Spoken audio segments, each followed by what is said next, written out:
Ja, et Sirje, mul on ka nii hea meel, et sa kutsusid mind, sa oled mind juba kaua kutsunud, lõpuks ma olen kutsunud.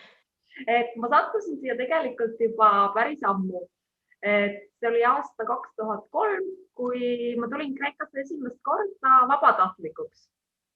Ja ma olin siis Kalamatas ja ma tegin ühte hästi lahedat projekti, mis kestis 6 kuud. Ja meie ülesandeks oligi siis Kalamata piirkonnas ringi rännata, vaadata, et mis oleks nagu turistidele huvitav ja selle kohta siis artiklit kirjutada. Et see hästi mõnus projekt oli. Väga tore ja sellest sealolekust on nüüd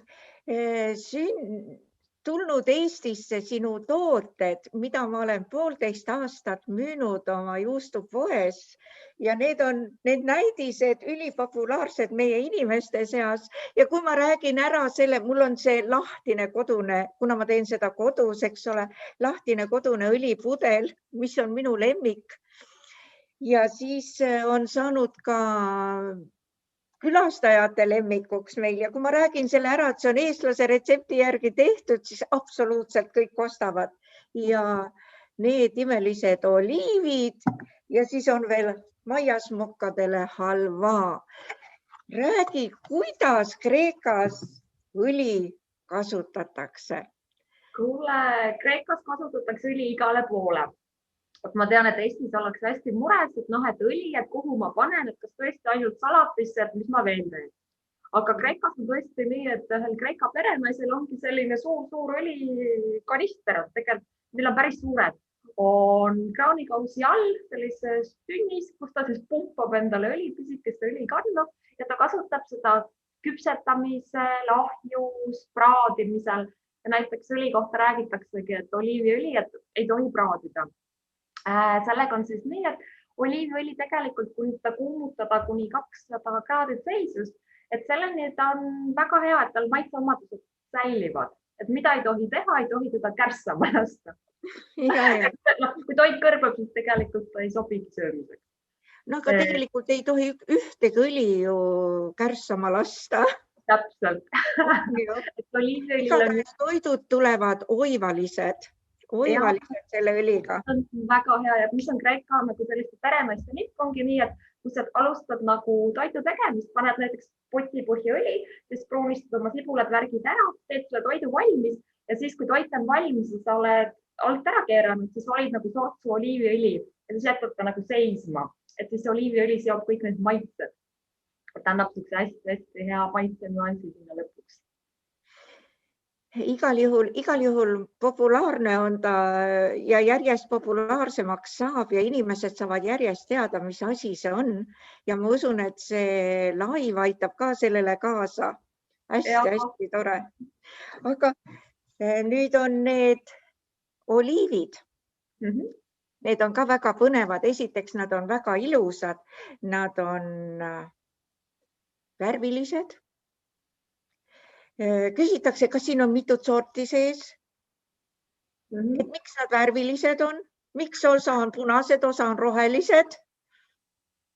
Tead, neid oliive teeb hästi tore mees, et Jannis. Ja ta on hästi kihvt, elab seal Kalamata äärelinnas. Tal on siuke pisik töökoda, hästi väike, nagu selline paraja garaaži suurune. Ja siis tal on pere on abiks ja tal on ka vanaema abiks. Nii et kui sa vahepeal sinna lähed, siis vanaema istubki seal oma selle musta rätiga, musta selle kleidiga ja siis aitab neid oliive sorteerida. Et need oliivid on nagu puhas käsitöö. Et kui nad tuuakse, siis nad pannakse hästi suurele alusele ja siis nad sorteeritaksegi käsitsi läbi nagu kindlad suuruste järgi. Ja need oliivid on siis segu, nad on Kalamata oliivid ja nad on erinevas küpsusastmes. Et seepärast nad ongi nagu erineva värviga. Ja mis nad siis eriliseks teeb, ongi see, et Jannis, et ta väga hoolega valib, et kus need oliivid tulevad, need on hästi kvaliteetsed, see on täiega käsitöö, et käsitsi neid sorteeritakse. Siis kui oliivid on nagu välja sorteeritud, siis nad lähevad suurtesse tünnidesse, nad lähevad vette seisma, et neil see kibe nagu välja saada, et kui sa Kreekasse satud ja puu otsast nagu oliivi proovid, et ei kõlba süüa, et on kibe. Ma soovitan proovida, aga ühes korras piisab. Rohkem ei taha ja kui nad on siis nagu hästi kaua ligunenud seal vee sees, siis nad võetakse välja, nendele pannakse äädikat ja soola, sidrunimahla, et see aitab säilitada, sellepärast et kui neid säilitada ainult oliiviõlis, nad lähevad hästi ruttu plötsuks ja nad nagu lagunevad ära. Et see vesi ja see meresool, see ongi see, mis tegelikult säilitab. Ja siis jah, siis lõpuks ongi nii, et nad pannakse kokku nende ürtidega, natuke paprikat sisse, oliiviõli peale, ikka seda kõige paremat ja siis purki siis Eesti poole teele. Nad tehakse isegi tellimuse põhjal nii, et kui ma helistan Jannisele, et kuule, et mul on nagu nii mitu purki vaja, siis ta hakkab alles neid tegema. Et nad on nagu täitsa tellimuse peale tehtud. No igal juhul eile oli neil väga-väga suur minek ja esmaspäeval ma ilmselt tellin uuesti juurde. Aga kuidas, mille kõrvale Kreekas oliive süüakse? Kuule, Kreekas nad söövad igale poole, et hästi populaarne juustu kõrvale, näiteks sinu kõik juustukesed, mis sul on, et oliiviõli ja oliivid sobivad väga hästi nendega. Siis eelroogade kõrvale, et igasugused mereannid, mis on, et jah, ta ongi nagu selline põhiline eelroog, et oliivid on tavaliselt nagu Kreeka köögis alati laua peal.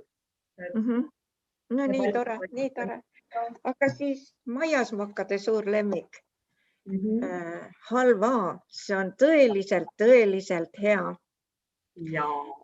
Mis seda on korra proovinud, see tahab jälle ja jälle.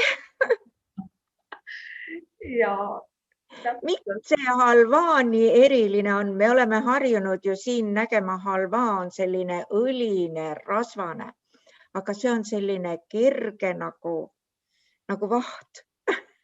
Mulle, ta on samuti, et ta on käsitöö, et see on üks hästi vahva pereettevõte Cosmivis ja see ettevõte sai alguse siis varsti juba 100 aastat tagasi, kui vanaisa Michalis Cosmivis, tema elas siis Konstantinoopolis, et eesti keeles öeldakse Istanbul selle kohta. Aga siis oligi, kui Kreeka ja Türgi suhted läksid pinevaks, siis aastal 1922 tuli ta Kreekasse ja Ateenasse, Pireose sadama lähedale. Ta tegi oma pisikese selle kondiitripoe ja kuna ta retsept oli nagu nii hea ja ta mu südamele neid asju tegi, siis ta sai tegelikult päris ruttu päris kuulsaks. Ja nüüd ongi, et see pereettevõte, ta on nagu isalt pojale üle läinud. Nüüd see poeg tegeleb sellega, et selle pojaga koos me oleme käinud tsiklitega sõitmas. Ta on hästi lahe. Ja siis ma ootangi, et kui see karantiin läbi saaks, et siis saame minna sinna filmima, et kuidas tehakse seda halvaad, et siis ma saan sulle näidata, et hetkel lihtsalt ei lasta nagu.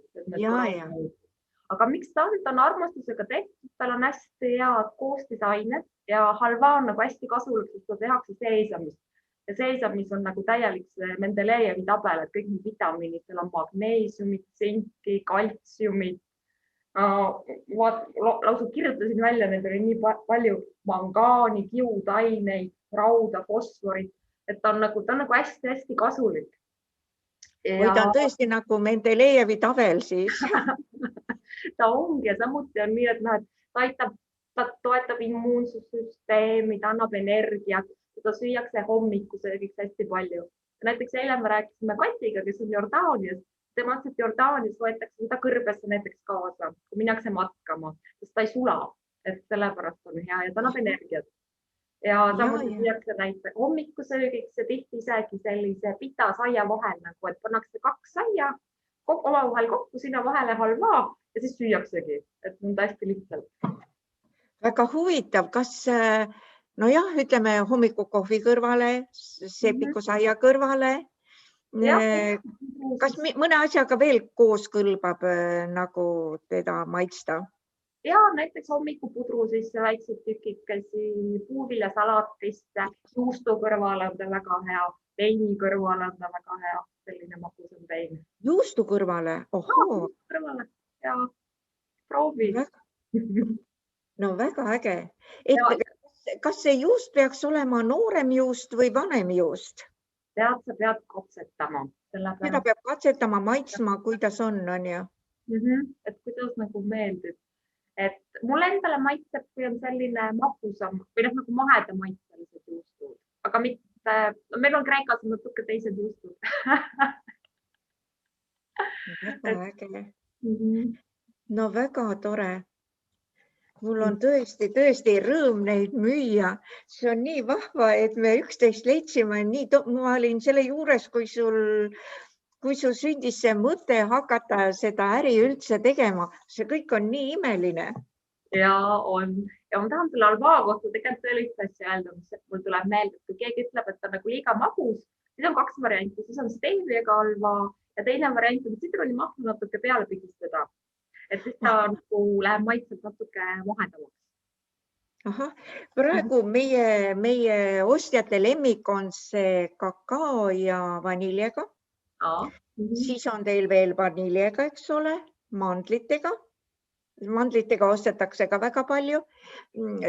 Steviaga on natuke tagasihoidlikum ostmine, aga see on tegelikult ju väga hea, et ei pea ju nii palju suhkrut tarbima, eks ole? Ja steviaga on nagu kasulik ja see ongi näiteks halvaasega taimetoitlustele väga hästi veganitele. On siuke hästi tervislik. Suur aitäh sulle, Terje! Ja,